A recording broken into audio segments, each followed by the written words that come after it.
नमस्कार दोस्तों आज की शुरुआत एक डर से करते हैं।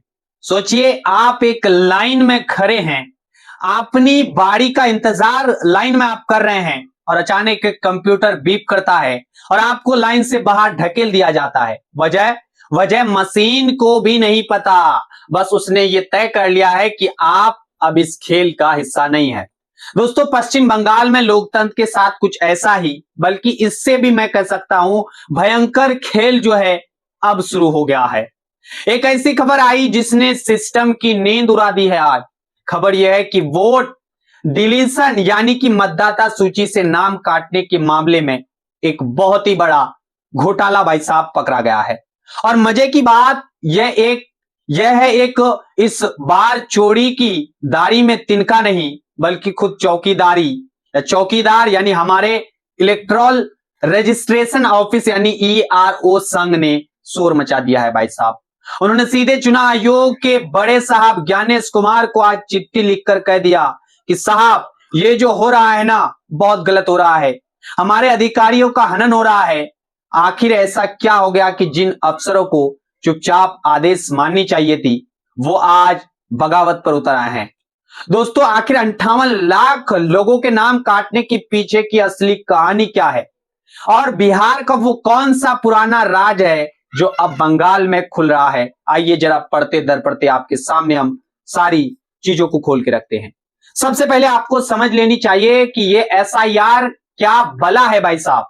इसका मतलब होता है कि स्पेशल इंटर्नशिप रिवीजन, यानी कि चुनाव आयोग ये कह रहा है कि हम लिस्ट की सफाई कर रहे हैं। मतलब क्या है इनका? मतलब कि फर्जी वोटर हटा रहे हैं, मरे हुए लोगों को हम हटा रहे हैं। सुनने में तो बड़ा पवित्र काम आप सभी को लग सकता है, लेकिन बंगाल के आंकड़े देखिए, आपको चक्कर आज आने वाली है। बंगाल में भाई साहब 7.66 करोड़ वोटर थे। जब ये रिवीजन हुआ तो ड्राफ्ट लिस्ट में 7.8 करोड़ नाम दिखे। आप कहेंगे अरे वाह नाम तो बढ़ गए, लेकिन रुकिए भाई साहब, यही तो असली खेल फंसा है। इस बढ़ने घटने के बीच में 58 लाख से ज्यादा नाम अब बात करें तो भाई साहब बंगाल में काट दिए गए हैं। 58 लाख, सोचिए यह कोई छोटी आंकड़ा नहीं है। कई देशों की आबादी भी इससे कम होती है। अब सवाल यह है कि क्या बंगाल में अचानक 58 लाख लोग गायब हो गए? क्या इतने लोग भाई साहब मर गए या फिर अपने घर को यहां से दूसरे जगह प्रस्तावित कर दिए गए, ट्रांसफर कर दिए गए? यही सवाल इंडियन एक्सप्रेस ने आज उठाया है और एक बड़ा खुलासा भाई साहब कर दिया है। पश्चिम बंगाल के सिविल सर्विसेज ऑफिसर्स एसोसिएशन ने मुख्य चुनाव अधिकारी को साफ शब्दों में आज लिखा है कि यह मैनुअल नहीं बल्कि सिस्टम ड्रिवन डिलीजन है भाई साहब। इसका मतलब समझते हैं आप?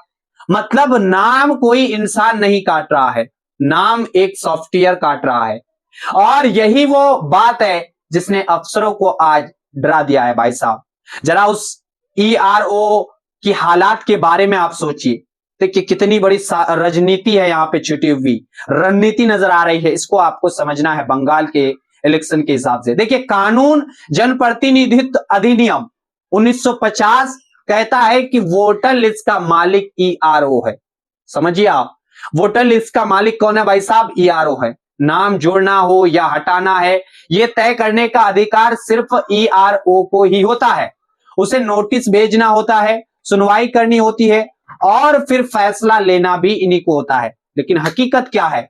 ये एक अधिकारी ने नाम ना छापने की शर्त पर बताया कि साहब हमारे हाथ में कुछ नहीं है, हमारे पास कंप्यूटर पर बस एक बटन दिया गया है नोटिस जनरेट करने का, हम उसे दबाते हैं, सॉफ्टवेयर खुद 2002 के पुराने डेटा से मिलान करता है और अगर डेटा मैच नहीं हुआ तो तुरंत खट से नोटिस तैयार हो जाता है। सबसे खतरनाक बात यह है दोस्तों कि किसे सुनवाई के लिए बुलाना है और किसे नहीं, यह तय करने का हक भी अब स्थानीय अधिकारियों के पास नहीं रहा। यह सब ऊपर से यानी ईसीआई के सेंट्रल सर्वर से तय हो रहा है। अधिकारी ये कह रहा है कि हम तो बस एक जरिया हैं, असली काम तो भाई साहब दिल्ली का सॉफ्टवेयर यानी कि ऐप कर रहा है। अब आप पूछेंगे कि अफसरों को इतनी परेशानी क्यों हो रही है?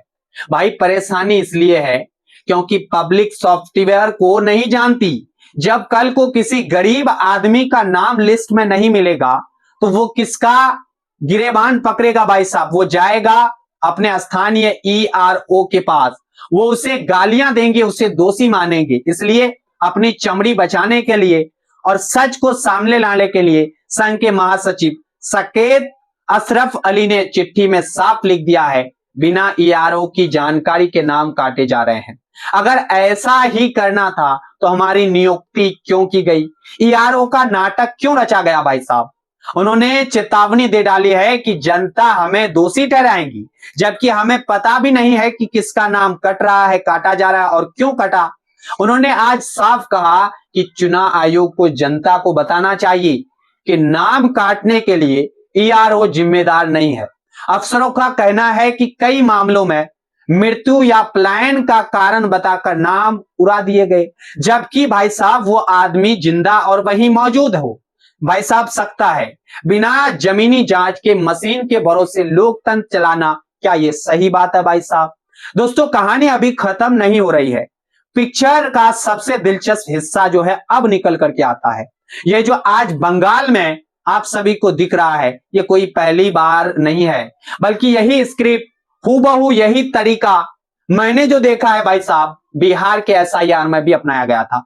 लेकिन आपको याद नहीं होगा, क्यों? क्योंकि बिहार में उस वक्त डबल इंजन की सरकार थी, वहां NDA का राज था, वहां शायद अफसरों पर इतना दबाव था या वो इतने भाई साहब कंफर्टेबल थे कि किसी ने छू तक नहीं किया।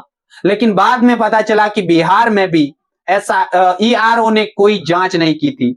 उन्हें बस ऊपर से ज्ञानेश कुमार के ऑफिस से बने बनाए नोटिस आए, उन्होंने फॉरवर्ड किए और 68 लाख, जी हां 68 लाख नाम एक झटके में बिहार में उड़ा दिए थे। फर्क सिर्फ इतना है कि बंगाल में डबल इंजन नहीं है, वहां ममता बनर्जी की सरकार है, वहां का प्रशासनिक ढांचा थोड़ा सा हमको अलग तरह से नजर आ रहा है, यहाँ के प्रशासन जो है अलग तरह से रिएक्ट भी कर रहे हैं, इसलिए वहां के अफसरों ने हिम्मत भी दिखाई और यह बात बाहर भी निकाल ली है भाई साहब। वरना भाजपा शासित जो राज्य हैं, राज्यों में जहां जहां ये हो रहा है, SIR की फ्रॉडबाजी हो रही है, वहां शायद ये खेल खामोशी से चल रहा है और किसी को भाई साहब कानो कान खबर तक नहीं हो रही है। अब सवाल ये उठ रहा है कि क्या चुनाव आयोग अब डिसेंट्रलाइजेशन को खत्म कर रहा है?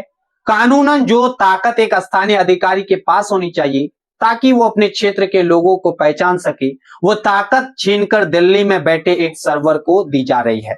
ज्ञानेश कुमार जी का कार्यालय जिस तरह से सीधे दखल दे रही है या दे रहा है भाई साहब, और ERO के डिजिटल हस्ताक्षर का इस्तेमाल करके थोक के भाव में नाम बंगाल में एक तरह से काट रहे हैं, यह बहुत बड़े संदेह का भाई साहब जन्म दे रहा है, पैदा कर रहा है। आप सोचिए, अगर कल को आप वोट डालने जाए और पता चले कि मशीन ने आपका नॉन सिटीजन घोषित आपको कर दिया, आप क्या करेंगे?